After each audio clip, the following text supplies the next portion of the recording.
to have distinguished guests such as Dr. Subramanian Swamy. I have circulated his biography from the website which is maintained by Dr. Krishna. You can read that because it will take, if I enumerate his accomplishments, I will take most of the time that is allotted. All I can say is that he has accomplished in one lifetime what many of us can dream of in many, many lifetimes. Beside being a scholar, he has shown enormous leadership. This is a personal note. When I was doing my graduate study in IIT Madras, it was emergency time and we were told that Dr. Swamy was coming from Harvard and coming with a distinguished career to be a part of the Indian political leadership. And we just admired him and I'm indeed privileged to meet him. To address you here, I happen to be in Toronto at the invitation of Mr. Krishna Shastri. Every year for 2 months, that is one semester, the summer semester, I come to Harvard to teach economics. And because of Mr. Guru Ayappan, I've been traveling around the country, speaking on an issue which I think is of great concern to the Hindus wherever they are, because the issues that I'm going to speak to you about affects Hindus wherever they are.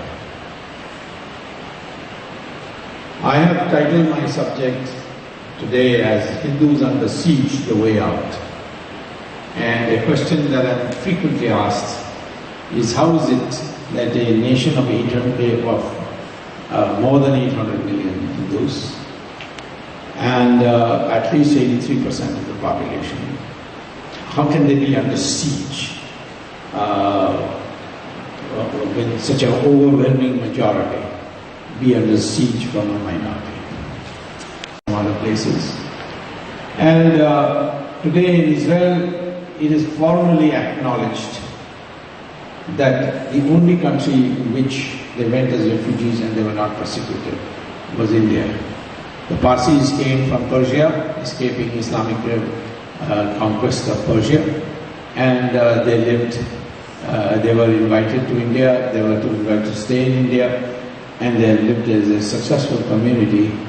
They went to other countries also when they escaped from Persia, but they have disappeared everywhere else.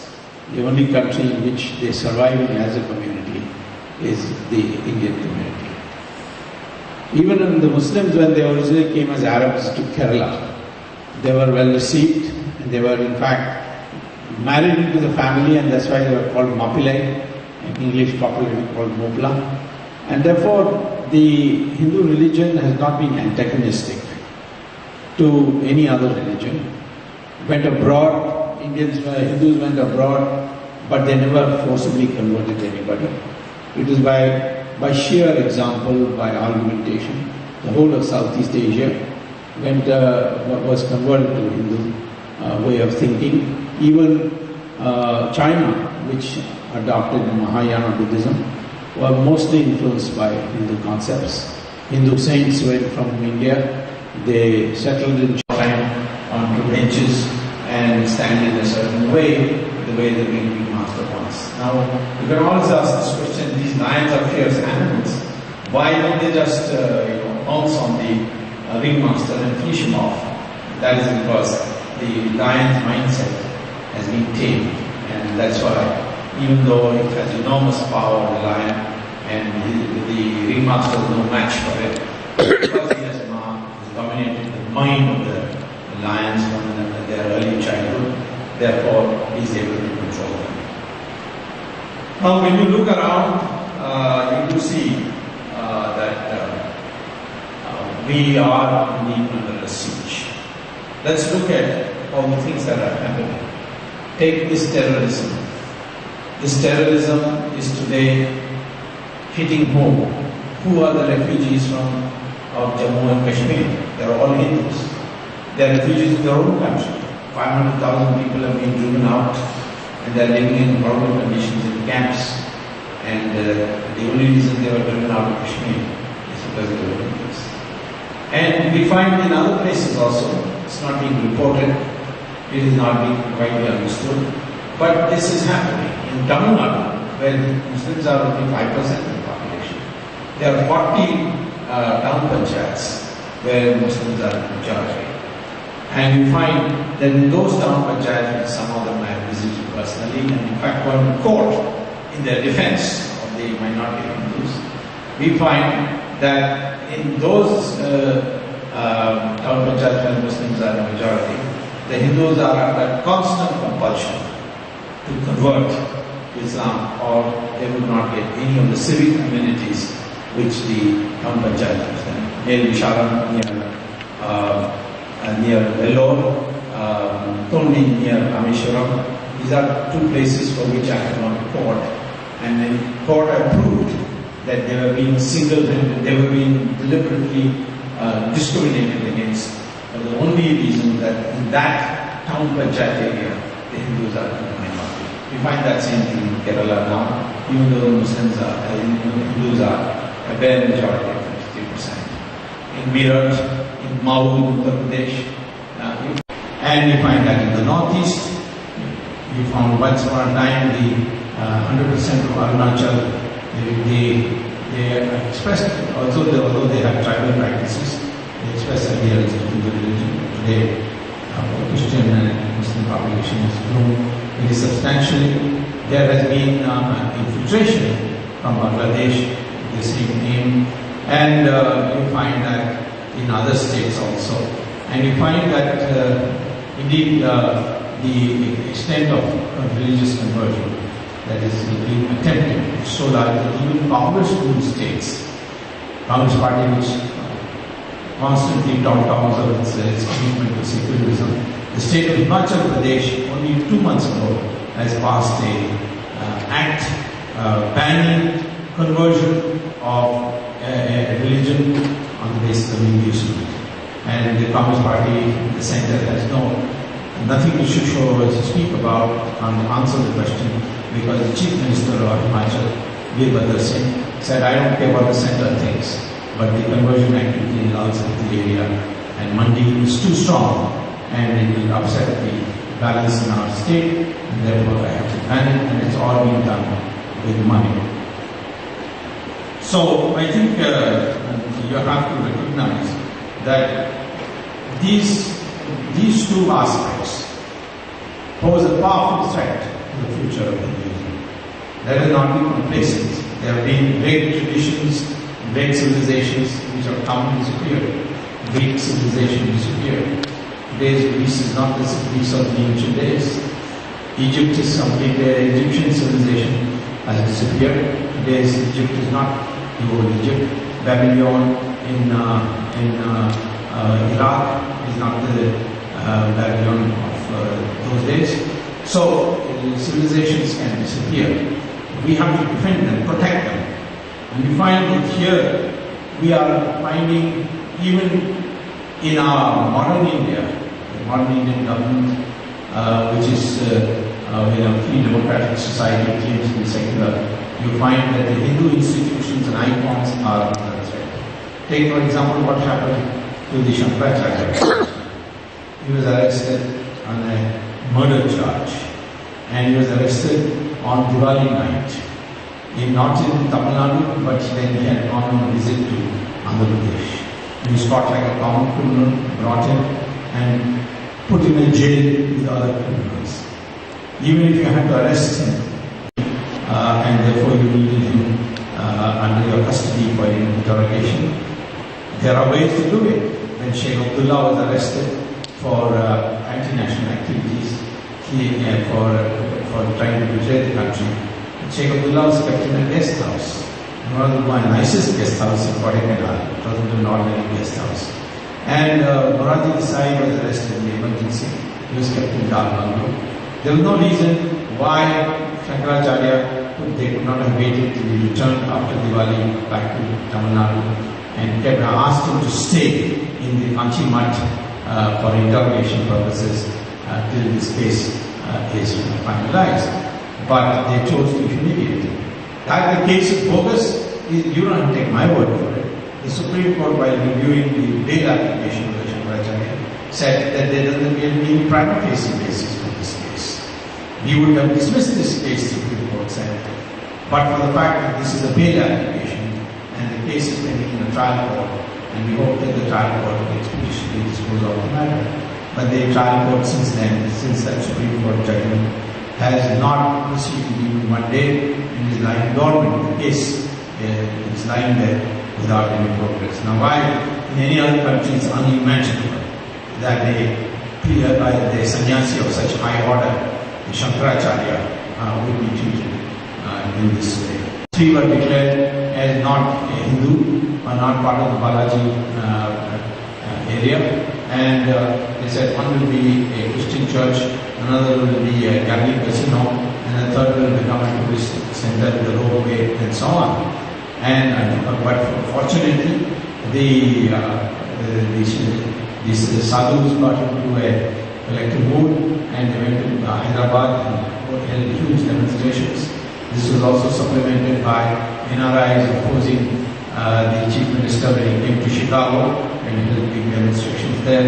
And ultimately, the chief minister saw the growing volume of agitations, and he backed down, and has now since issued a new order saying that all 7 hills will be part of Balaji temple, and that there will be no Christian missionary activity in any of these temples. It's a major victory, and we have to owe it to Swami Dayananda Saraswati and also Vijayawada Swami and others of the Acharya Sabha, the newly formed Dharma Acharya Sabha, which consists of all Shankaracharyas and the Mahamandaleshwaras and the Akhadas and so on, all the prominent sadhus of India. The first time in our history we have such a Sabha, and their protest is everywhere.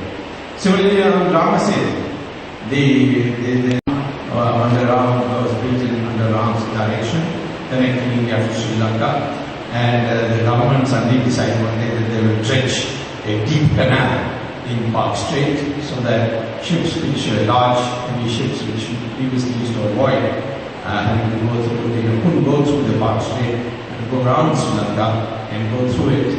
We have no objection to such a project, but why must the project pass and by breaking the Rama Setu? There are alternative routes that could have been adopted, and in fact past commissions of inquiry had held that there are alternative routes. But the government of the day, particularly with the DMK in Tamil Nadu, they thought this is one good way of showing, insulting Sri Ram. They have a long history, the Dharma movement has a long history of insulting Sri Ram, and they thought that they would do it. Fortunately, I went to court, and the court has admitted the petition, issued notice to the government to ask them to explain why they have not chosen an alternative route, why this has not been yet declared as an ancient monument worthy of worship, and under the Act, which exists, the Parliamentary Act, and the government has still not replied, and I returned and we argued this case in the Supreme Court. One of the arguments used by the government is, well, this is a natural formation. It is not, there is no proof that Ram made it. Well, that's a funny argument to give when a matter of sacredness is involved and the question of respect for our heritage is involved. There was once a Supreme Court leader, Lady Ramaswamy Naik, in a public meeting took Vinayaka statue, and it was made out of mud, clay, and he threw it on the ground and it broke into 2 pieces or several pieces. And then he said, "See, all the believers, I have broken Vigneshwara's statue and nothing has happened to me." And somebody filed a case in the matter went to the Supreme Court, and the Supreme Court, Ramaswamy Naik replied that this I bought in a shop, this Vigneshwara statue. I paid money for it.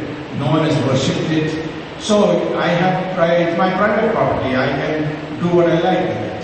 The Supreme Court held that even if an object is not worshipped, formally worshipped, it is an object of sacredness. It is something which in the minds of the large majority of the Indian people, it is a statute, and therefore you have violated the religious sentiments of people by breaking it in order that the case should be registered against them. Now, this question of natural and man-made and proof, I mean, if I were to ask the minister of the government what is the name of your great-grandfather, he would not be able to tell you. Does it mean he is descended from the apes because he cannot identify from which man he is a great-grandson of?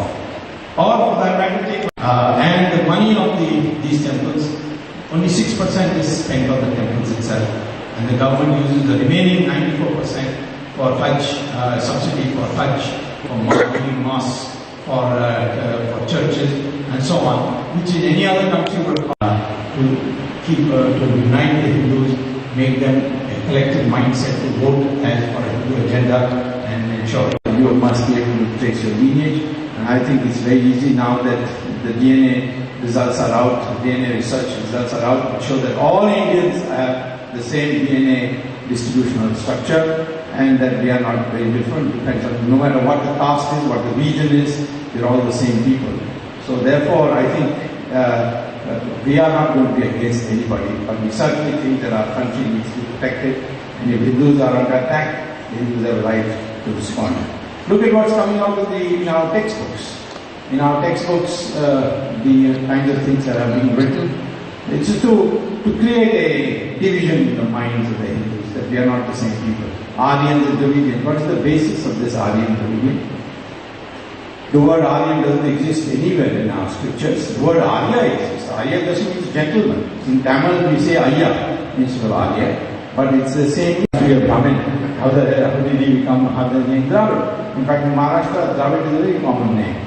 So therefore, these things have been imbibed into our country. Even in this country, our people are fighting. I'm very happy to see NRI is putting up a tremendous fight in this country and the United States.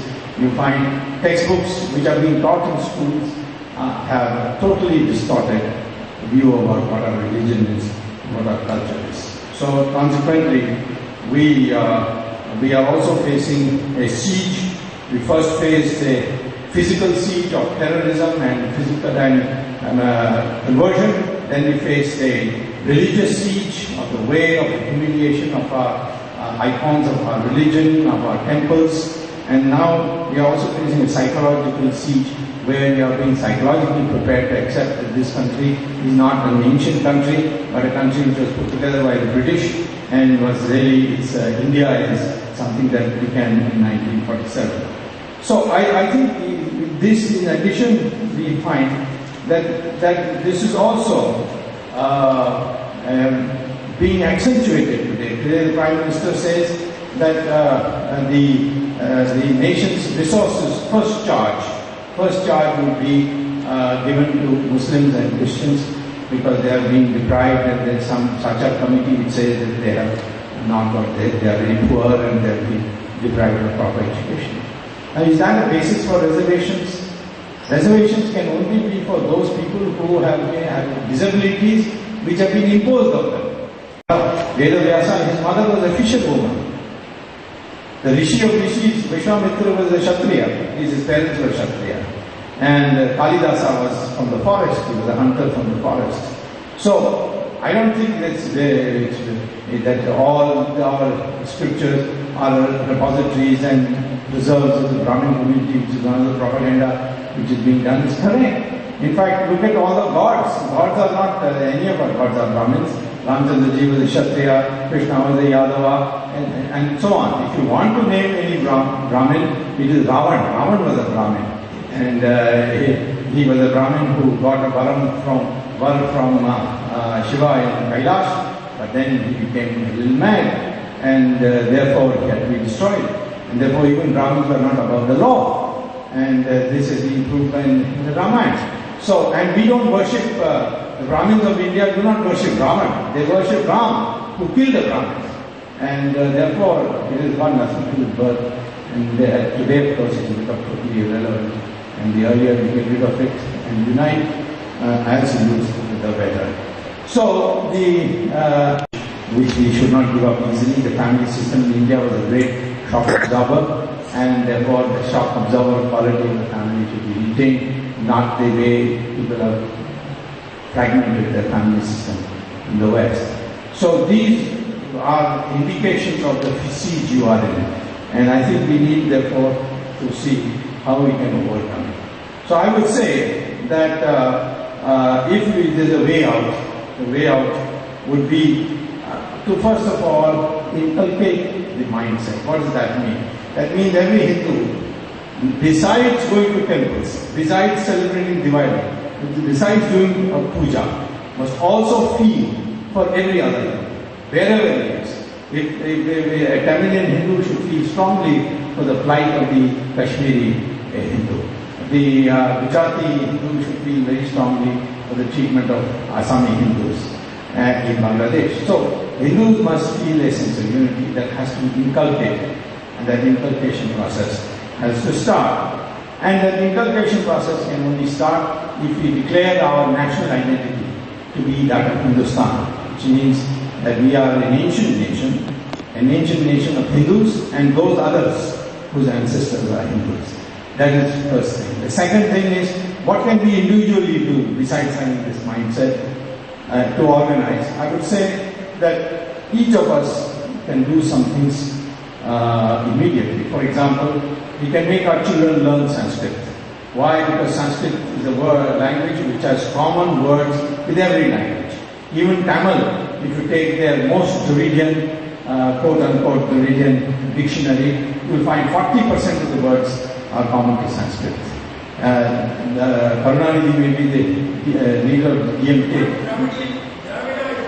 Yeah, Sanskrit is itself as Shankaracharya's word.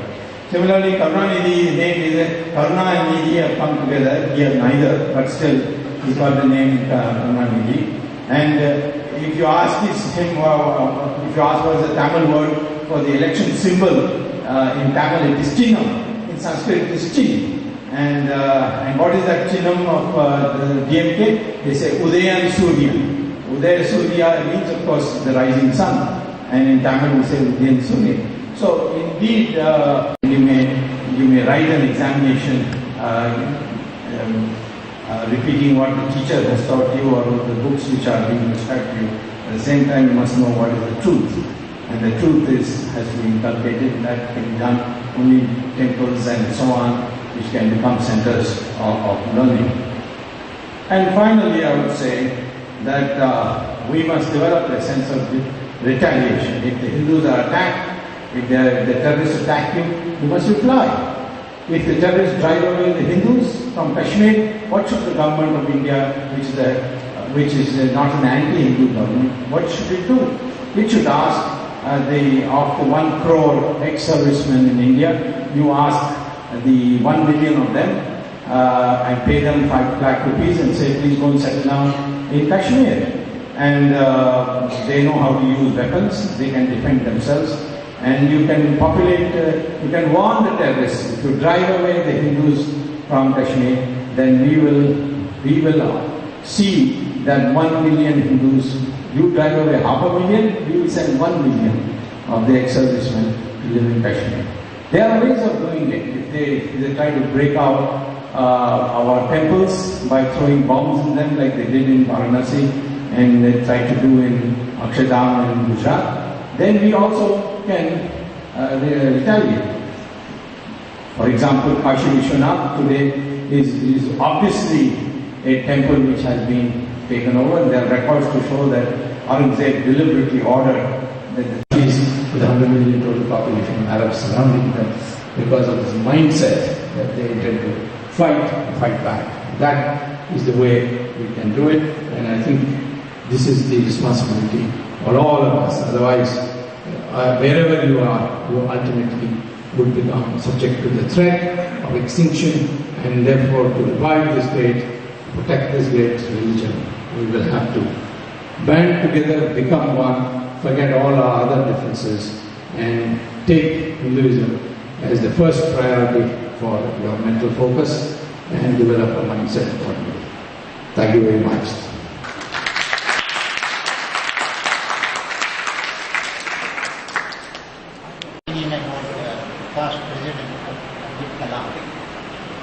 Well, he is the typical my opinion about Abdul Kalam, whom I know personally very well, is exactly what I would expect a Hindu, a Muslim in India to be, and namely his open acknowledgement that his ancestry is Hindu and that Gita is as much a part for me as anything else, and he used to quote from the Gita liberally. So if every Hindu Muslim in India were like Abdul Kalam, we wouldn't have any identity problem. You mentioned about Rameshwaram area. He belongs to that area. Yes, he belongs to Rameshwaram area. I know which village he belongs to, and he was very helpful to me when we took up this matter originally. He sent to the government. He got reports on it, but unfortunately, as a president, he doesn't have too much power, so he couldn't do very much about it. Yes, certainly. Young boys called Bukka and Hakka who were converted to Islam in Hampi in Karnataka. He converted them back and said, on this rock you will form an empire and drive out those people who forcibly converted you. And that's how the Vijayanagara Empire was born. And the Vijayanagara Empire covered more area than the Mughal, any Mughal including Akbar had ever covered. And they lasted longer, they lasted 300 years. Whereas from Akbar to Aurangzeb is only 150 years. Yet our history books will have a chapter on every Mughal emperor. But Vijayanagara Empire will be one paragraph that there was a kingdom in South India called Vijayanagara Empire. This is a distortion of history. I don't think at all. They take what happened to Shivaji. Shivaji was inspired by Swami Ramdas. And in fact, you find right from the days of Vishwamitra that the sannyasis have always said that when you are under threat, you have to respond, you have to reply. The whole Mahabharata is about fighting wars and how to fight wars and when to fight wars. When Apat Dharma comes into operation, when it doesn't come into operation. So it will be totally consistent with the core Hindu philosophy, which is that when under threat, you respond. India has played a very naughty role. Yes. Even during the post-emergency election during 1977, until the media realized that Jayaprakash Narayan-led movement was going to win, they were supporting Mr. Gandhi. And I remember just about 3 days before the election, the whole media changed in favor of Jayaprakash. And even today, I find the media is not impartial, but they are highly biased. And is it because they are being controlled by the upper powers which are having money, or is it because they have vested interests? Well, there are two ways of being controlled. One is the owners of the media all have income tax problems, and so that's easy to control that way. Second, they are not very high qualification. If you just can write in English or in any language, you can become a journalist. There's less qualification to be a politician than a journalist. In politician, at least you have to go to the electorate and ask them for a vote. In the case of media, you don't have to do that. But because of their lack of qualifications, they can be bribed individually to write stories, plant stories, etc. But what you have, the examples you gave shows that media ultimately doesn't decide. So why are you bothered about it? If you consolidate, automatically the media will start writing in your favor maybe 3 days before the final event. I don't think media molds the thinking. It irritates us certainly when they write lies. But I think the more important thing is people's movement, and the media will ultimately fall in line.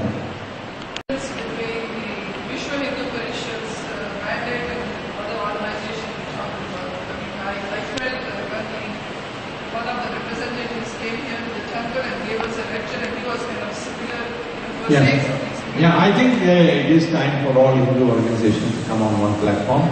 And I myself work very closely with the Hindu Missionary Parishad and the RSS. They are organizations, particularly the RSS is an organization which is in every village in India. It's perhaps the largest volunteer organization in the world of its type, which you can't see anywhere else, with absolutely no support from the government.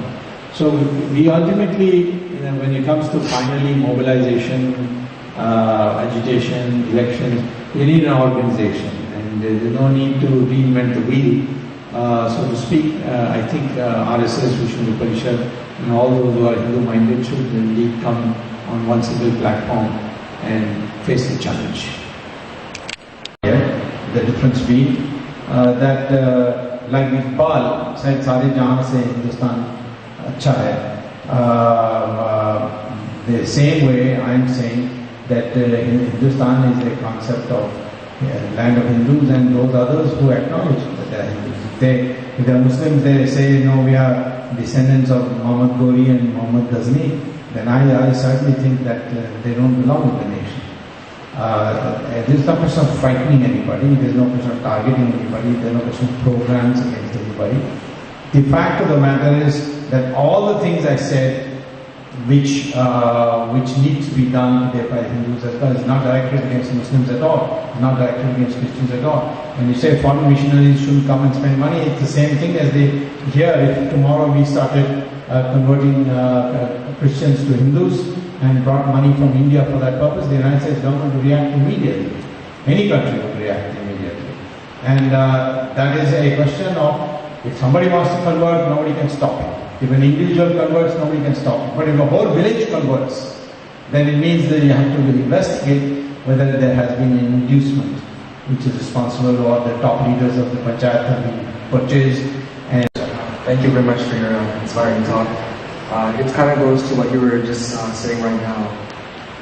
Our religion has been one of the world's, if not the world's most tolerant religion for thousands of years. Do you think it is the very tolerance of this religion which is causing all these problems? Do you think this religion is too tolerant? No, there's no such thing as it being too tolerant or tolerant enough. I think the problem with the Hindu religion is being that over the 1,000 years it has acquired a certain baggage which has to be jettisoned. The baggage of caste, the baggage of prejudice, the baggage of Aryan dominion, mold of thinking. There are issues of gender, the way the dowry system has taken root in the country. These social ills have come, and there we need not be tolerant. We should go in for a renaissance in the full sense of the word. Our problem is not tolerance, and our problem is tolerance is not based on any benevolent idea that we should treat all the others as equal or as inferior to be tolerated. Our thing is based on the basic concept that any religion will lead you to God. That doesn't mean we think that all religions lead to God with the equal speed and so on. We think that Hindu religion puts you on a turnpike, whereas other religions will put you on a country road. We think that's a better way to achieve God. We also believe that God can be seen in this life. You can experience, anybody can experience if he follows the discipline of God's darshan. Whereas almost all the other religions say, no, you will see God only after you die. After doing lots of virtuous things here, you will be able to see him only after you die. There are fundamental differences. We don't believe in conversion. All the other religions outside India, I'm not talking about the broad Hindu family of Hindus, Buddhists, etc. Those who are founded by Hindus. I'm talking about Christianity, Semitic religions approach. Thank you. I think first of all, before we can impinge on other religious groups, we need to be clear ourselves. Take this California textbook controversy that is going on. You will find a large number of people on both sides, and both sides are Hindus. And this is because we have not developed a consensus in our country as to what are the basic precepts of our religious culture. I will not call it religion, but religious culture. And that requires to be first put across. Now, it can't be done, in my opinion, unless, of course, much of the propagation is being done by our sannyasis, and they are drawing huge crowds. To see the crowds being drawn by Sri Ravi Shankar or Swami Ramdev, or if you see these religious channels like Sadhana and other religious channels on TV, you find large numbers of people attend and willingly attend. In Gujarat, for example, the sannyasis are drawing enormous crowds, and you find the same thing in Tamil Nadu. All the Swamijis, the Prajapati in Kanyakumari, or the Dayananda Saraswati or Shankaracharya Kanchi, they are Mermatur, Adigala. These are people who stay in the background. They don't get much from their names, don't come to the newspaper, but they draw enormous crowd, and they are doing it. And I am only on one dimension of it, and that is the defense of Hinduism and how to defend Hinduism. For that, I am focusing on the need to have a concept of identity, not only for Hindus, because it's easy for Hindus to identify with India, but for those others whom we want to also bring on board, and I've said that the way this can be done. And the second is how to get ourselves linked with the past of India, and that can be done by learning Sanskrit. And third, how to defend. Defend is by bonding together and having a Hindu-minded government. It need not be a pro-Hindu government, it need not be an anti-Muslim government.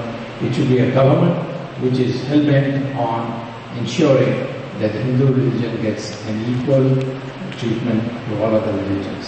The Hindu temples are subject to the same laws to which Muslim mosques and Christian churches are subject to.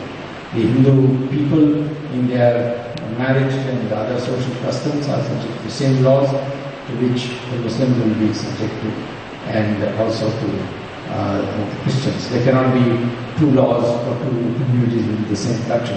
Yeah, it's like everyone else is thanks a lot for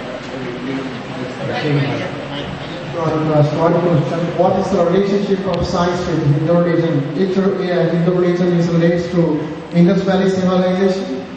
No, Hindu civilization, Indus Valley is a part of the Hindu civilization. It's not the beginning of Hindu civilization. .com, you can see 7-part series on India, and it begins by saying that the notion that India is a poor country is a recent one. India was the most developed country of the world till 200 years ago, and today's growth is just a reassertion of that India, the return to India to its premier position it enjoyed 200 years ago. What a transformation in attitude that has taken place after calling India a poor nation, a divided nation which was put together with the British. Now it is saying that the notion of India is a poor country is a recent one, and that's coming in Time magazine. It's something which shows that now people are getting to know what it is. So I would say that Sanatan Dharma means without an ant, there is no ant to it. It has been a eternal religion which has gone on acquiring knowledge as it goes over time, and the scientific basis of it is now being increasingly accepted. And there have been scientists like Oppenheimer, like Albert Einstein. Albert Einstein, in fact, had said that we should be grateful to India because they taught us how to count, because arithmetic essentially was invented by the Indians. And the beauty of Hinduism, by sort of restating or translating or even coming up with original ideas like Shaiva Siddhanta and so on, which are based on Tamil language, and they were conveyed to people en masse in Tamil, so that there was more unity among Hindus by their being able to communicate and understand Vedic concepts in Tamil rather than in Sanskrit. So right now, for example, if you take a statistic, wouldn't be surprised if the number of people who really can learn Sanskrit is so small. So to make that as part of a Hindu, Hindu feeling or Hindu unity, I find it a bit... No, there's a basic misunderstanding of art. I never said Sanskrit should replace Tamil. No, that is the DMK propaganda whenever I speak about Sanskrit. First of all, let me say the Sanskrit Parishad's All India Prize every year, the last 4 years, has been won by a Tamil. And so to say that the Tamils have no other language except Tamil is not correct. Second is that we must explain to people that both Tamil and English and Sanskrit or any other language than Sanskrit, they have a large number of words in common. And third is that Sanskrit is now being accepted by the scientists of artificial intelligence as a language in which the knowledge should be stored in a computer. So it's now accepted as the most scientific language, and in fact Bush has announced special grants for those universities which teach Sanskrit, and Sanskrit is going to have a huge boost in this country. I hope we don't take to Sanskrit after what the Americans start doing, just as we started accepting yoga after the Americans started praising yoga. Then we said, yes, yoga is a great thing, it is ours. Let us recognize that Sanskrit was always a language which the Tamils had accepted. When the Cholas went to Cambodia, they did not take Tamil there. They spread Sanskrit there. When they went to Indonesia, they spread Sanskrit there. When our preachers went to China, they did not take Bhojpuri or Maithili there. They took Sanskrit there to teach Sanskrit. So Sanskrit is the link language of India. But everyone will have to know his mother tongue. And the Devanagari script and the Tamil script are very similar. If you write K in Tamil this way and you want to change it to Ki, you just add a matra on top of it. The same thing is in Sanskrit.